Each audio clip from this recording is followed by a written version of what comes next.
Assalamualaikum everyone, my name is Kashan Amjad and you are watching Prime School। आज की इस video में हम बात करेंगे एक्टिव एंड पैसिव वॉइस के बारे में। ये वीडियो वैसे तो बाकी सबके लिए भी ठीक है, लेकिन ख़ास तौर पर इस वीडियो में 9th क्लास के बोर्ड एग्जाम्स के लिए बहुत ज़्यादा हेल्प है। और ये वीडियो मैं बना भी ख़ास तौर पर उन्हीं स्टूडेंट्स के लिए रहा हूँ जिन्होंने 9th के बोर्ड के एग्जाम्स में अपेयर होना है। तो जितने भी पंजाब बोर्ड के एक्टिव पैसिव के क्वेश्चंस होंगे वो सारे इसके अंदर डिस्कस हो जाएंगे इंशाल्लाह। तो let's start. First of all, active voice होती क्या है? According to the definition of the Google, पहले हम गूगल की डेफिनेशन देख लेते हैं। अ फॉर्म और set of forms of a verb, एक वर्ब की फॉर्म या उसकी फॉर्म्स का सेट इन विच, जिनमें the subject is typically the person, subject वो पर्सन होता है यानी डूअर ऑफ द एक्शन वही पर्सन होता है, और द थिंग या कोई चीज होती है परफॉर्मिंग द एक्शन जो कि खुद एक्शन कर रही है, and which can take a direct object, और जिसके साथ एक डायरेक्ट ऑब्जेक्ट लग जाता है। इसकी एग्जांपल से ही आपको समझ आ जाएगी, आम रूटीन में जो हम लोग डेली लाइफ में जो बातें बोलते हैं वो एक्टिव वॉइस में हो रही होती हैं या पैसिव वॉइस में, ये हमें यहीं से समझ आ जाएगी। एक्टिव वॉइस में क्या होता है कि आप सीधी सीधी तरह बता देते हैं कि एक शख्स है जो कि सब्जेक्ट है, उसने ये काम किया और उस सब्जेक्ट पे वो काम हो गया। For example, she loved him, I like apples, you are writing a letter. ये एक कॉमन, जब तक मैं इसको कंपेयर नहीं करवाता पैसिव वॉइस के साथ तो हो सकता है आप लोग कंफ्यूज रहें, लेकिन शी लव्ड हिम, वो उससे प्यार करती थी। आई लाइक एप्पल्स, मुझे सेब पसंद है। You are writing a letter, तुम एक खत लिख रहे हो। अब you are writing a letter, इसी एग्जाम्पल को देख लें तो आपको आसानी से समझ आ जाएगी कि जो एक्शन है वो कर कौन रहा है और हो किस पे रहा है। सब्जेक्ट एक्शन कर रहा है और ऑब्जेक्ट के ऊपर हो रहा है, डायरेक्ट ऑब्जेक्ट के ऊपर वो एक्शन हो रहा है। लेकिन पैसिव वॉइस इसका उलट है। मैं आपको मिसाल देता हूं कि मैं आपको कहता हूं कि मैंने अली को थप्पड़ मारा, मैंने अली को थप्पड़ मारा। इसी बात को करने का एक और तरीका भी है कि अली ने मुझसे थप्पड़ खाया। अब आप देख रहे हैं पहले सेंटेंस में क्या था, मैंने अली को थप्पड़ मारा, इसमें मैं सब्जेक्ट था और अली को थप्पड़ मारना मेरा एक्शन था। अभी भी थप्पड़ अली को ही पड़ा, लेकिन कहने का, बताने का, लिखने का जो तरीका होगा इंग्लिश में वो बिल्कुल चेंज हो गया, वो उलट हो गया। मैंने पहले कहा कि मैंने अली को थप्पड़ मारा और दूसरी तरह से कह रहा हूं कि अली ने मुझसे थप्पड़ खाया, यानी अब एक्शन उसी के ऊपर हो रहा है, ठीक है, और ऑब्जेक्ट पहले आया जा रहा है। ऑब्जेक्ट को सब्जेक्ट की जगह पे लेके मैं आगे हूं और उसका मतलब जो है वो इंक्रीज हो गया। पैसिव वॉइस अब आ जाते हैं, तो पैसिव वॉइस के अंदर वही बात आ गई, अ फॉर्म और set of forms of a verb, एक वर्ब की फॉर्म या उसकी फॉर्म्स का जो सेट होता है, in which the subject undergoes the action, जिसमें सब्जेक्ट के ऊपर एक्शन हो जाता है। यानी पहले क्या कर रहा था, सब्जेक्ट खुद एक्शन कर रहा था, इसमें क्या होगा कि सब्जेक्ट के ऊपर एक्शन हो जाएगा of the verb. For example, he was loved by her, he was loved by हर। पिछली एग्जाम्पल में हमने क्या किया, शी लव्ड हिम, इसी बात को हमने क्या लिख दिया, शी लव्ड हिम को he was loved by her. She loved him का मतलब क्या था, शी लव्ड हिम का मतलब था, एग्जाम्पल में देखें आपको समझ आ जाएगी। इस एग्जाम्पल में शी लव्ड हिम का मतलब था कि वो उससे प्यार करती थी। ही वॉज लव्ड बाय हर, उसको उससे यानी उस लड़की से, उस लड़के को उस लड़की से प्यार मिला। एप्पल्स आर लाइक्ड बाय मी, सेब जो है वो मुझसे पसंद किए जाते हैं, यानी मैं सेब पसंद करता हूँ, बात वही है। A letter is being written by me, मुझसे खत लिखा जा रहा है, मैं खत लिख रहा हूं। यहां पर जैसे आप देख सकते हैं मैं खत लिख रहा हूं, और नेक्स्ट स्लाइड में a letter is being written by me, मुझसे खत लिखा जा रहा है। तो इसी चीज को बहुत ही आसानी के साथ पूरी वीडियो में हम आगे जाके एक्सप्लेन करूंगा मैं आप लोगों को, ताकि एग्जाम तक इस वीडियो को देख के ही आपको सारा कुछ क्लियर हो जाए। सो जी स्टार्ट करते हैं। Rules of active and passive, active और पैसिव वॉइस के असूल क्या होते हैं, किन रूल्स के ऊपर हम एक्टिव को पैसिव में और पैसिव को एक्टिव में कन्वर्ट करते हैं। यहाँ पर मेनली हमने जो बात की है वो है कि एक्टिव टू पैसिव, इस वीडियो में जो बात कर रहा हूँ वो ये कर रहा हूँ कि एक्टिव टू पैसिव में कैसे कन्वर्ट करते हैं। तो जी रीड करते हैं स्लाइड को। We can make the passive voice of only transitive verbs, transitive verbs का ही हम पैसिव बना सकते हैं, इनट्रांजिटिव का नहीं बना सकते। क्या मतलब, सबसे पहले ट्रांजिटिव क्या होता है, मुझे नहीं पता आपको कितनी इंग्लिश इस वक्त आती है जब आप मेरी वीडियो देख रहे हैं, लेकिन इंशाल्लाह मैं जो जो पॉइंट होंगे वो क्लियर भी कर दूंगा। अच्छा जी, तो ट्रांजिटिव वर्ब्स ऐसे होते हैं जिसमें ऑब्जेक्ट लाजमी मौजूद हो, मैंने ब्रैकेट्स में लिख दिया जिसमें ऑब्जेक्ट लाजमी मौजूद हो। फॉर एग्जाम्पल नीचे दिया हुआ है active, you help the poor, you help the poor, तुम मदद करते हो लेकिन किसकी, द पुअर। तो ट्रांजिटिव ऐसे होते हैं जिनमें सब्जेक्ट के साथ साथ ऑब्जेक्ट होना बहुत ज्यादा जरूरी होता है। इसका पैसिव किस तरह से बनेगा, the poor are helped by you. अभी हमने ये नहीं पढ़ना कि पैसिव में कौन कौन से रूल्स आए, वो हम आगे जाके देखेंगे। सबसे पहला रूल सिर्फ ये याद रखना है कि अगर आप चाहते हैं कि पैसिव बने तो उसके अंदर ऑब्जेक्ट ढूंढने, क्योंकि ऑब्जेक्ट ने ही आगे जाके सब्जेक्ट की जगह लेनी होगी। तो जी जहां पे एग्जांपल लिखी हुई है यू हेल्प द पुअर, अगर आप पहले से जानते हैं या किसी और क्लास के हैं तब भी ये वीडियो आपके लिए बहुत हेल्पफुल होगी, क्योंकि रिवीजन हो जाएगी आपकी। You help the poor are help by you. तो ये कैसे बनेगा, इसमें सिंपल ये याद रखें कि अगर द पुअर मेरे पास ना होता तो मैं इसका पैसिव ना बना सकता, क्योंकि ये द पुअर ही इसका सब्जेक्ट बन गया पैसिव में। एक्टिव में जो ऑब्जेक्ट है, पैसिव में वो सब्जेक्ट है। ये हम अभी जाके आगे पढ़ेंगे इसको। We cannot make the passive voice of intransitive verbs। और अगला रूल वही रूल है, उसका वाइस वर्सा है, उसका उलट है ये। We can make the passive voice, हम passive voice बना सकते हैं of the intransitive, यानी सॉरी we cannot make, हम नहीं बना सकते, गलत बोल गया, sorry for that. We cannot make the passive voice of the intransitive verbs। intransitive verbs के कभी भी passive voice नहीं बनते। जिसमें ऑब्जेक्ट मौजूद ना हो उसको इंट्रांजिटिव वर्ब कहते हैं। जिसमें ऑब्जेक्ट ना हो या उसकी जरूरत ना हो ऑब्जेक्ट की, उसको क्या कहते हैं हम, इंट्रांजिटिव वर्ब। और इंट्रांजिटिव वर्ब का आप कभी भी एक्टिव टू पैसिव नहीं बना सकते।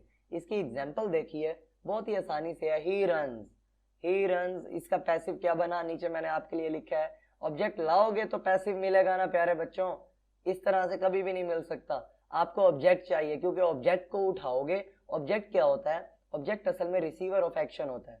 सब्जेक्ट क्या होता है, असल में डूअर ऑफ एक्शन, काम करने वाला, और ऑब्जेक्ट काम जो हो रहा है उसको रिसीव करने वाला। रूल नंबर वन अक्षय साहब ने हमें खुद समझा दिया, अक्षय पाजी ने। वो क्या कहते हैं जी, take subject to object place. Subject को उठा के ऑब्जेक्ट की जगह पे ले जाए and put its objective form, और उसकी ऑब्जेक्टिव फॉर्म बनाए।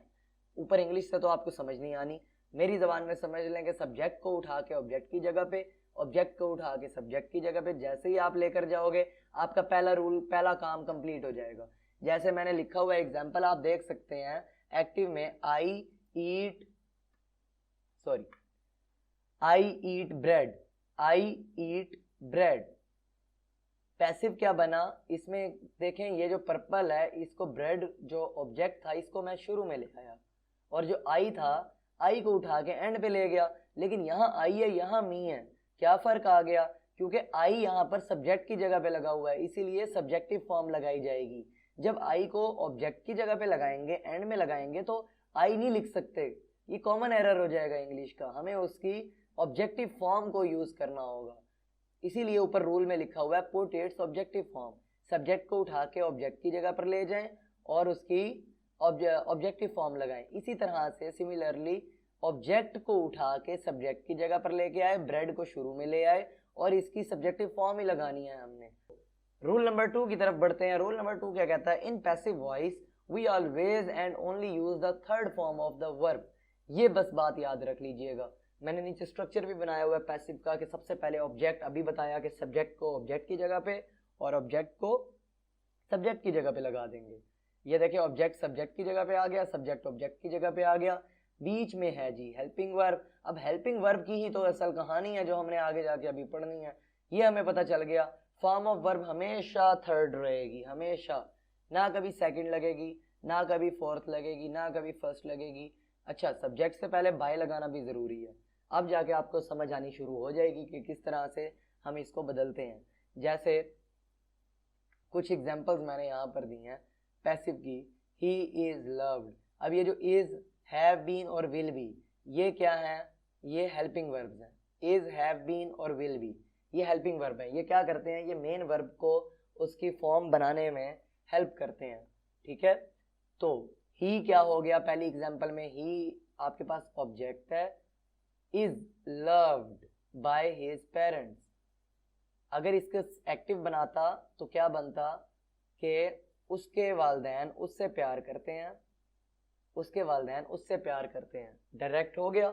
कि जो अब इसको पैसिव में जब हम बनाएंगे तो हिज पेरेंट्स को एंड में ले जाएंगे, ही को शुरू में ले आए, he is loved by his parents, you have been taught by him.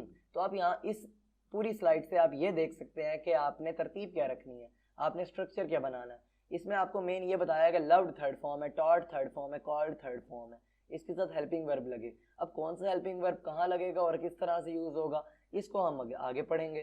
तो going on to the next slide, rules for helping verbs and tenses. Helping verbs और टेंसेस के लिए कुछ रूल्स हैं जी। सबसे पहले ये आप लोगों ने नोट कर लेना है, यही वो इंपॉर्टेंट चीज़ है। इस स्लाइड को आप स्क्रीनशॉट ले लें, आप इसको लिख लें अपने पास, जो भी कर लें, मेरी बातों को गौर से समझ लें, आपको कोई भी मुश्किल नहीं होगी, बहुत आसानी से हम लोग ये सारा कुछ कर लेंगे। सबसे पहले जी, अगर प्रेजेंट इंडेफिनिट टेंस होगा, प्रेजेंट इंडेफिनिट टेंस वैसे इस लेक्चर में मैं ये पढ़ा नहीं रहा, आप मेरे बाकी लेक्चर्स देख सकते हैं, इसी चैनल पर आपको मिल जाएंगे, लेकिन फिलहाल हम लोग बात कर रहे हैं कि आपको मैं साथ साथ थोड़ा थोड़ा बता दूंगा। Present indefinite tense active voice, एक तरफ एक्टिव वॉइस है, एक तरफ एक्टिव वॉइस है, एक तरफ पैसिव वॉइस है, और नीचे मैंने कुछ रूल्स भी दे दिए, यानी सिंपली कि किसके साथ क्या लगता है, कौन से प्रोनाउंस के साथ कौन सा हेल्पिंग वर्ब लगता है, ये भी मैंने बता दिया। तो दोबारा एक्टिव वॉइस में आ जाएं। प्रेजेंट इंडेफिनिट टेंस, अगर प्रेजेंट इंडेफिनिट टेंस हो, मतलब कि सर प्रेजेंट इंडेफिनिट टेंस क्या, ऐसा टेंस जिसमें कोई आदत शो की होती है, कोई सिंपल जनरल स्टेटमेंट होती है, या फिर कोई यूनिवर्सल ट्रूथ होता है, उसको प्रेजेंट इंडेफिनिट टेंस कहते हैं।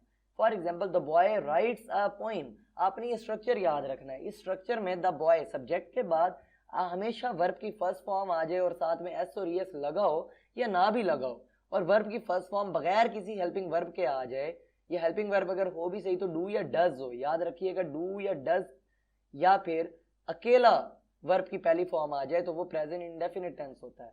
इसकी एग्जांपल से आपको हो जाएगा, the boy writes a letter, the boy writes a letter, एक लड़का एक पोइम लिखता है, एक लड़का एक नज़म लिखता है। इसका पैसिव कैसे बनाएंगे? पैसिव में कुछ भी नहीं करना, आपने सब्जेक्ट के बाद, यानी सॉरी सब्जेक्ट तो नहीं बोल सकते, जब ऑब्जेक्ट को शुरू में लेकर आएंगे, इस एग्जांपल में देखें, अ पोइम, इधर जो अ पोइम था उसको शुरू में ले आया, अ पोइम ऑब्जेक्ट के बाद अब आपने कुछ हेल्पिंग वर्ब लगाने हैं जो कि बताएंगे, इज, एम और आर वो हेल्पिंग वर्ब हैं जो आपको ये बताएंगे। जब भी आप देखेंगे a poem is written, is यानी इज आ गया, तो आपको अंदाजा हो जाना चाहिए कि ये तब्दील हुआ है प्रेजेंट इंडेफिनिट टेंस से, ठीक है।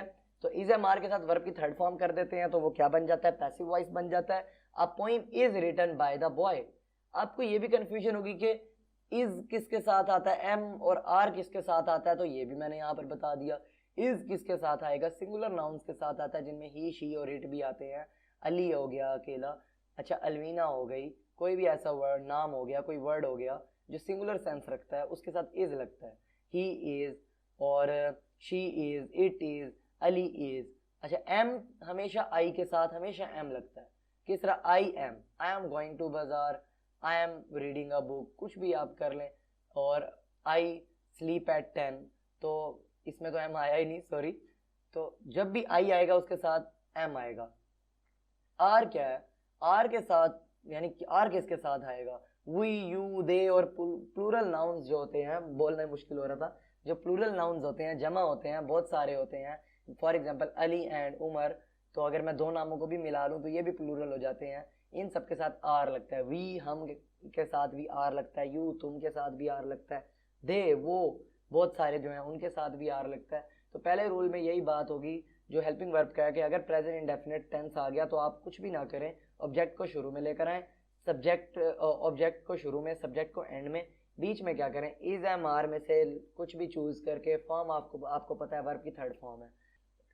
Going on to the next slide, इस स्लाइड के अंदर हम लोगों ने पास्ट इंडेफिनिट टेंस की बात करनी है। पास्ट इंडेफिनिट टेंस, कोई भी common general situation in the past जो पास्ट में हुई हो। फॉर एग्जांपल इसके आप ये देख लीजिए स्ट्रक्चर, सब्जेक्ट के बाद सिर्फ वर्ब की दूसरी फॉर्म आती है और ऑब्जेक्ट आता है। मैं टेंस नहीं पढ़ा रहा, मैं इसलिए शॉर्ट ही आपको ये लिख के बता रहा हूँ। The boy wrote a poem, the boy wrote a poem, wrote second form है।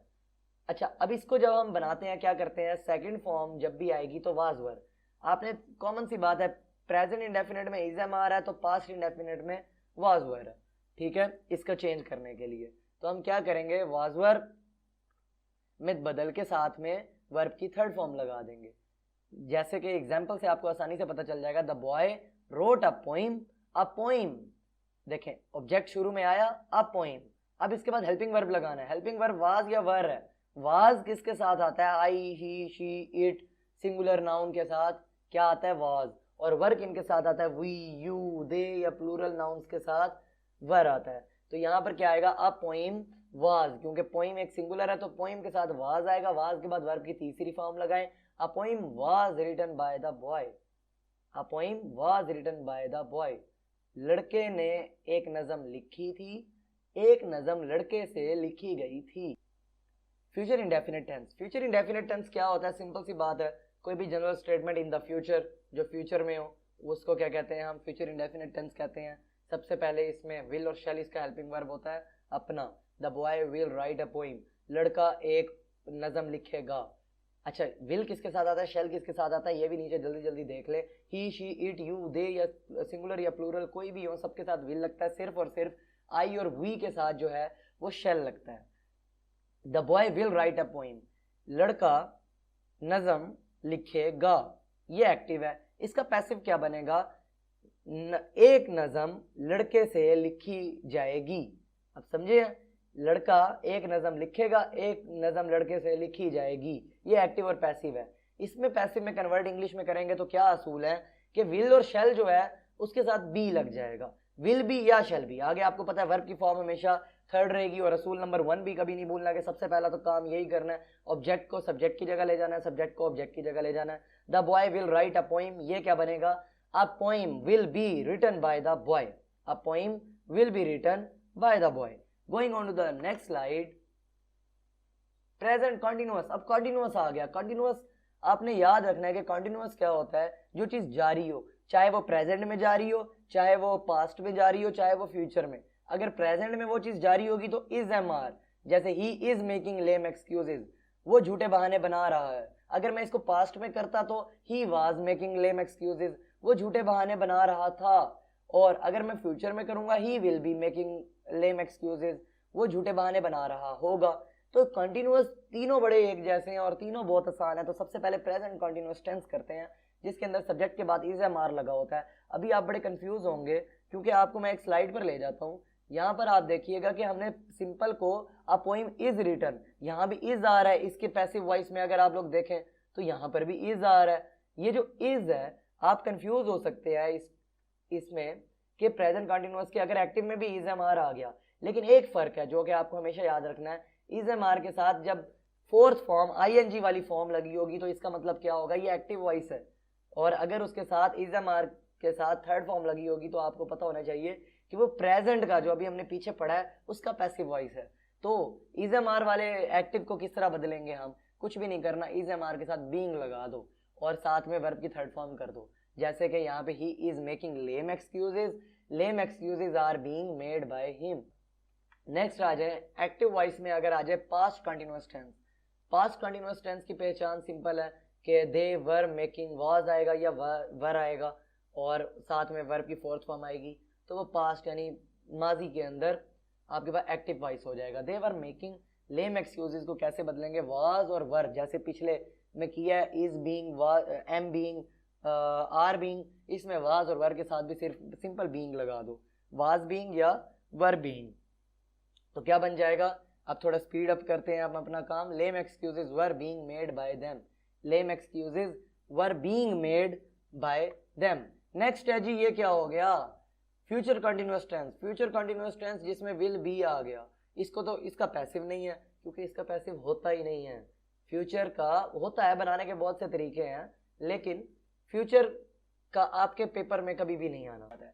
अच्छा जी, नेक्स्ट है प्रेजेंट परफेक्ट। बिल्कुल एंड आ गया, ये तो बड़े करीब पहुंच गए हम। प्रेजेंट परफेक्ट टेंस अगर हो, प्रेजेंट परफेक्ट टेंस की पहले पहचान क्या है जी? उसकी पहचान ये है कि उसमें वर्ब की थर्ड फॉर्म होती है लेकिन साथ में हेल्पिंग वर्ब होते हैं, हैज या हैव, हैज या हैव। जैसे नीचे मैंने एग्जांपल दी हुई है एक्टिव वॉइस में, Ali has crashed the car, Ali has crashed the car, कि भाई अली ने जो है गाड़ी को ठोक दिया है, अली गाड़ी ठोक चुका है। तो इसका पैसिव क्या बनता है? कुछ भी नहीं करना। हैज के साथ क्या लफ्ज, जरा सोचो दिमाग में, हैज और हैव के साथ क्या आप बी लगा सकते हो? नहीं। बीइंग लगा सकते हो? नहीं। तो लगता ही क्या है? बचा सर जी, बीन। तो हैज बीन, हैव बीन अच्छा लगता है ना दिमाग को, तो हैज और हैव आ गया, सिंपली उसके साथ कुछ भी नहीं करना, बीन लगाओ, वर्ब की थर्ड फॉर्म लगाओ, वो पैसिव बन गया। और हाँ, ये ना भूलना, ऑब्जेक्ट को सब्जेक्ट, सब्जेक्ट को ऑब्जेक्ट, अक्षय बाजी वाली बात। The car has been crashed by Ali, Ali has crashed the car, या Ali has crashed the car has been crashed by Ali. अब जी हैज और हैव, इनके साथ ये किन किन के साथ लगते हैं मैंने नीचे लिख दिया, वहां देख सकते हैं। He has, she has, it has, Ali has. और हैव किसके साथ? I have, we have, you have, they have, या प्लूरल नाउन्स के साथ हैव आ जाता है। इसको बहुत सिंपल था ये। नेक्स्ट चलते हैं जी, पास्ट परफेक्ट आ जाए। पास्ट परफेक्ट में कुछ भी नहीं है, हैड लगाओ तो पास्ट परफेक्ट चला जाता है। आई हैड क्रैश्ड द कार, मैंने गाड़ी ठोक दी थी, मैं गाड़ी को ठोक चुका हूं, नहीं ठोक चुका था। अब इसको करेंगे तो सिंपली हैज हैव के साथ भी कौन सा लफ्ज लगाया था? बीन। तो हैड के साथ भी कौन सा लगेगा? बीन। Very good. तो क्या बना? The car had been crashed by me, I had crashed the car had been crashed by me. Future perfect tense, और मुझे लग रहा है कि आखिरी होगा, हो सकता है नहीं भी हो सकता। फ्यूचर, आपने एक चीज नोट की होगी, फ्यूचर में जाने के लिए जब आपने सिंपल फ्यूचर पढ़ा तो आपने विल शैल लगाया, जब आपने फ्यूचर कंटिन्यूअस पढ़ा तो विल बी शैल बी लगाया, अब फ्यूचर परफेक्ट पढ़ रहे हैं तो विल हैव शैल हैव। तो विल और शैल इसका मतलब है इंपॉर्टेंट है, आप फ्यूचर में जा ही नहीं सकते अगर आप विल और शैल दोनों को पकड़ के ना चलो। तो विल किसके साथ लगता है? He, she, it, you, they, singular, plural सबके साथ विल लगेगा, और शैल सिर्फ और सिर्फ आई और वी के साथ लगेगा। तो क्या बना? दे will have crashed the car. इसको किस तरह से बदलेंगे? विल हैव, अभी मैंने बताया विल हैव के साथ क्या चीज, हैव के साथ क्या अच्छा लगता है? बीन ना, विल हैव बीन कर दो। तो इसको क्या बना? विल हैव बीन या शैल हैव बीन के साथ वर्ब की थर्ड फॉर्म लगाएंगे तो क्या बन जाएगा आपके पास? एक्टिव टू पैसिव कन्वर्ट हो जाएगा जी। The car will have been crashed by them, they will have crashed the car, वो गाड़ी को ठोक चुके होंगे, गाड़ी उनसे ठुक चुकी होगी। ठीक है, दोनों इसी तरह से। उर्दू में बड़ा इंटरेस्टिंग होता है जब हम एक्टिव पैसिव में बदलते हैं।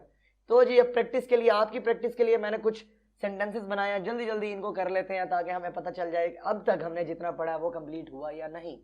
खुर्शीद हेल्प्स नौशाबा, सिंपली क्या है? प्रेजेंट इंडेफिनिट टेंस है। नौशाबा को खुर्शीद की जगह, खुर्शीद को नौशाबा की जगह ले जाओ। तो नौशाबा क्या लगाते हैं हम? अगर फर्स्ट फॉर्म या एस और एस साथ आ जाए, ना भी आता सिंपल फर्स्ट फॉर्म होती, इज एम आर लगाते हैं। Naushaba is helped bye Khurshid. Second sentence में आ जाए, the driver open the door of the car, the door of the car object है, इसको शुरू में ले आओ। The door of the car शुरू में आ गया। अच्छा जी, ओपन था, ओपन का मतलब सेकंड फॉर्म थी, इसको कन्वर्ट करते हैं वाज या वर लगा के, तो was opened by the driver. फिर आ जाए, he will give you a box of chocolates. A box of chocolates जो है ये सब्जेक्ट बन जाएगा, शुरू में आ जाएगा a box of chocolates. Will को कैसे बदलते हैं? विल बी, तो विल बी गिवन हमेशा थर्ड फॉर्म आनी है, will be given to you by him. By लगाना बहुत जरूरी है बच्चों। They are buying this house, this house शुरू में गया, दिस हाउस। आर बाइंग आ गया, किस में बदलेंगे? इज एम आर के साथ बीइंग लगाते हैं, तो दिस हाउस क्योंकि सिंगुलर है इसके साथ इज लगता है। This house is being bot by them, वो इस घर को खरीद रहे हैं, ये घर उनसे खरीदा जा रहा है। She was teaching the students, the students were being. अब देखें जिस तरह आर के साथ इज एम आर के साथ इज एम आर बीइंग लगा तो वाज वर के साथ वाज बीइंग या वर बीइंग आएगा। स्टूडेंट्स जमा है तो उसके साथ वर बीइंग आएगा। The students were being taught by हर, बहुत सिंपल है, अब तक आपको समझ आने लग गई होगी। They have bought a horse, a horse has been bought by them. उसके बाद है दे हैड गेन्ड नथिंग। अब नथिंग खुद क्या है? एक ऑब्जेक्ट बन गया, इसको शुरू में ले आओ। नथिंग हैड के साथ क्या लगाता है? सिर्फ बीइंग लगाना, बीन लगाना है, सॉरी बीइंग नहीं, been, B double E N. Nothing had been gained by them. We shall have killed the snake, the snake will have been killed by us. यहां तक आपने देखा होगा मैंने 8 के 8 जितनी भी टाइप्स पीछे पढ़ाई हैं एक दफा उनको यहाँ दे भी दिया, और इन्हीं सेंटेंस में से इंशाल्लाह 1-2 आपके बोर्ड के पेपर में भी होंगे, पंजाब बोर्ड के पेपर में भी 1-2 इन्हीं में से बन जाएंगे। नेगेटिव सेंटेंसेस आ जाएं, सेम यही के यही जो 8 सेंटेंस थे मैंने इन्हीं सारी टाइप्स को नेगेटिव में भी बनाया। ये स्लाइड भी अच्छे से देख ली है तो बड़ी आसान चीज़ है, समझाने की भी जरूरत नहीं है। Students do not make a noise. अब देखें फर्स्ट फॉर्म है डू नॉट के साथ, इसका मतलब है प्रेजेंट इंडेफिनिट टेंस है। आपको टेंसेस अच्छे से आने चाहिए। एक्टिव और पैसिव करने से पहले आपको सिंपल टेंसेस करने चाहिए, सारे के सारे 12 के 12 टेंसेस के जो एस्पेक्ट्स हैं अच्छे से कर लें। अब आ जाए, अच्छा जी आ नॉइस शुरू में आएगा, डू नॉट आ गया तो यानी लगना तो इज मेड है, तो इज में अगर नॉट लगाना हो तो is not made by the students. दूसरा देखें, we did not hear a sound was not heard by us. He will not write a letter will not be written by him. ये common sense के असूल हैं बच्चों, जो आप लोगों को खुद ही अकल है कि हाँ भाई नॉट विल से पहले आना है, विल के बाद आना है, बी से पहले आना है, बी के बाद आना है, कहाँ आना है, ये आपकी कॉमन सेंस बता देती है। The boy is not climbing the wall is not being climbed bye the boy. They were not beating the boy. The boy was not being beaten by them. The boy was क्यों आया? क्योंकि the boy singular है, अगर boys होता तो were आ जाता। She has not done her job. Her job has not been done by her. They had not done their home task. Their home task had not been. अब देखो had not been, बस been लगाया और had और been के बीच में not लगाया, तो had not been done by them. We shall not have finish our work by March next. Our work will not have been finished by us by March next. Negative तो बड़े आसान थे, अगर आ जाए कुछ इंटेरोगेटिव। अब इंट्रोगेटिव भी कुछ लोग बोलते हैं, इंटेरोगेटिव भी बोलते हैं, तो सवालिया जितने भी हो गए। Do you help the poor. अब इसमें देखे डू शुरू में आ गया तो सिंपली हमारे पैसिव का भी जो हेल्पिंग वर्ब होगा उसको भी शुरू में ले आएंगे हम। Are the poor helped by you. Have you considered, अब हैव शुरू में आया, अब हैज भी शुरू में आएगा पैसिव में। हैज द प्रॉब्लम बीन बाद में आया सब्जेक्ट के, और यानी जो ऑब्जेक्ट को हमने सब्जेक्ट बनाया था। Been considered by you. Why are you abusing me. अब ये देखें जो WH फैमिली वाले हैं जरा गौर से इनको देखें, इनमें हु बड़ा इंपॉर्टेंट है, व्हाई इतना इंपॉर्टेंट नहीं है। अगर आ गया why are you abusing me तो क्या करेंगे, व्हाई शुरू में रखेंगे, बाकी सिंपल जो ऊपर अपने हेल्पिंग वर्ब शुरू में लेकर आके बाकी सिंपल बनाया सब कुछ वैसे करेंगे। Why am I being abused by you? Who drinks tea? कौन चाय पीता है, किससे चाय पी जाती है। अब ठीक है, कौन चाय पीता है, किससे चाय पी जाती है, तो क्या होगा, who को बदलते हैं by whom में, किससे। ठीक है, who by whom is the tea drunk। Simple subject के बाद हमने क्या कर दिया, वर्ब की थर्ड फॉर्म लगा दी। Who is knocking at the door? By whom is the door being knocked at। ठीक है, नोक और एट, नोकिंग एट में ये लफ्ज टूट जाएगा और नोक्ड एट। ठीक है, थर्ड फॉर्म, क्योंकि नोकिंग को हमने थर्ड फॉर्म बना दी। Who has stolen the ring. By whom has the ring been stolen, तो वही हैज को हैज बीन में बदलते हैं। Why is he mending the chair. Why is the chair being mended by him.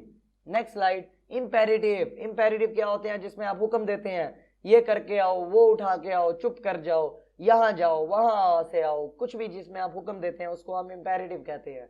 These sentences do not have subject। तो note करें इसका subject नहीं होता, क्योंकि सब्जेक्ट तो वो खुद होता है जिसको हुक्म दिया जा रहा होता है।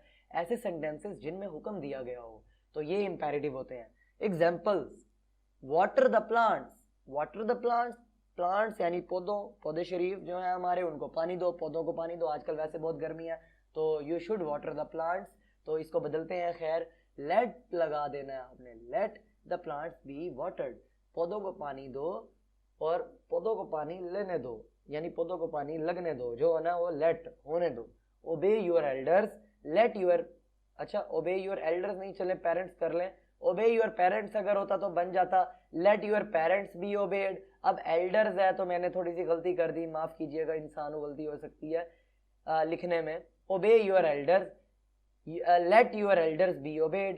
do not cheat others, let others not be cheated। let others, अब देखें नॉट वाला भी, do not भी समझा दिया, सब कुछ आपको इस लेक्चर में समझा रहा हूं, और इन्हीं सेंटेंसेस में से इंशाल्लाह आपके बोर्ड के पेपर में भी आएंगे। मॉडल्स क्या होते हैं, लास्ट स्लाइड है इंशाल्लाह, फिर हमारा ये आज का टॉपिक कंप्लीट हो जाएगा।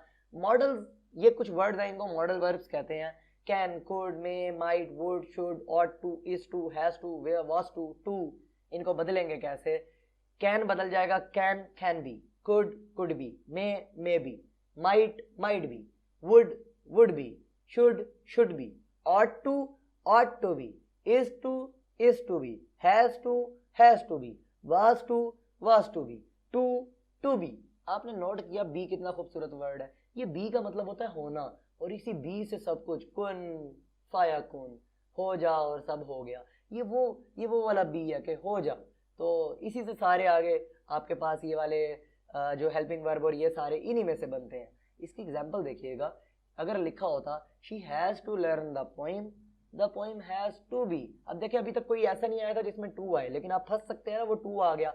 टू अगर कहीं आगे हैज टू जैसे हो गया, अच्छा इज टू हो गया, ऑट टू हो गया, वाज टू हो गया, कुछ भी नहीं करना, बी लगाना है। She has to learn the poem has to be learned by her. ठीक हो गया। इंशाल्लाह अभी तक मैंने जितने भी आपको करवाए हैं सेंटेंसेस और जितने एक्टिव पैसिव करवाए हैं, इन रूल से मुझे उम्मीद है आपको बिल्कुल समझ आ जाएगी और एक भी नंबर आपका बोर्ड में इंशाल्लाह नहीं कटेगा। मुझे बस ये चाहिए कि आप सबके नंबर अच्छे आए। इन रूल्स को अच्छे से अपने पास लिख लें, एक दो दफ़ा प्रैक्टिस करें। आपकी ग्रामर एंड कंपोजिशन में और जो बुक के एक्सरसाइज में आपके जो एक्टिव पैसिव दिए हुए हैं वो करें। इंशाल्लाह सारे के सारे उसी में से आएंगे और पूरे नंबर आप लोग स्कोर करके मुझे कमेंट्स में बताइएगा। कोई भी आपको प्रॉब्लम हो आप कमेंट्स में लिख सकते हैं, कुछ और समझना हो आप कमेंट्स में लिख सकते हैं। लेकिन एक बात मैं भूल गया हूँ कहना कि हमारे इस चैनल को सब्सक्राइब करना भी आपकी सबसे पहली जिम्मेदारी है, यही मेरी फी होगी। तो thank you so much and signing off from active and passive voice class. Thank you so much. Allah Hafiz.